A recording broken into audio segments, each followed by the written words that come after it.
સંખેડા ડભોઈ તાલુકા વચ્ચે રતનપુર અને કરનેટ ગામ વચ્ચે ઓરસંગ નદીના પુલની બાજુમાં ટ્રેક્ટર.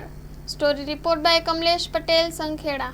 ગ્રામ પંચાયત સરપંચ આ ઓરસંગની નદીની કિનારે આ જુઓ તમે કેટલા ટ્રેક્ટરો 2 નંબરના ખનિજ ખાતર ઉપર ભરાઈ રહ્યા છે અને એને કોઈ ધાક બીગડે આ બ્રિજ બને છે તો કોની જવાબદારી?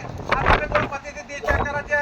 આ તાત્કાલિક ખનિજ ખાતાને ખબર પડે, ખનિજ ખાતાના સાહેબો જે ઉપરેદારીથી ભાગીદારીમાં ભરાવતા હોય છે તો તાત્કાલિક એની તપાસ થવી જોઈએ. અને કલેક્ટર સાહેબને પણ હું વિનંતી કરું છું કે આ બ્રિજની શું હાલત થશે અને આ ભવિષ્યમાં મોટી હોનારત થશે તો અમારી વ્યવસ્થા વિસ્તારોને જવું કઈ જગ્યાએ તો એની તાત્કાલિક તપાસ થવી જોઈએ. सागर लक्ष्मी एग्रीसीड्स ना एरंडा बियारण स्टार्ट ऑन. લીલા લીલા છોડવાને એરંડા ભરપૂર, સુકારામાં ટકી રહે ને ઉપજ ભરપૂર. स्टार्ट ऑन एरंडा बियारण कॉस्मोस. લાંબી જાચેરી માળોમાં શક્તિ છે ભરપૂર. સુકારો ઓછો ને પાકે ઉપજ લખલૂટ. कॉस्मोस एरंडा बियारण.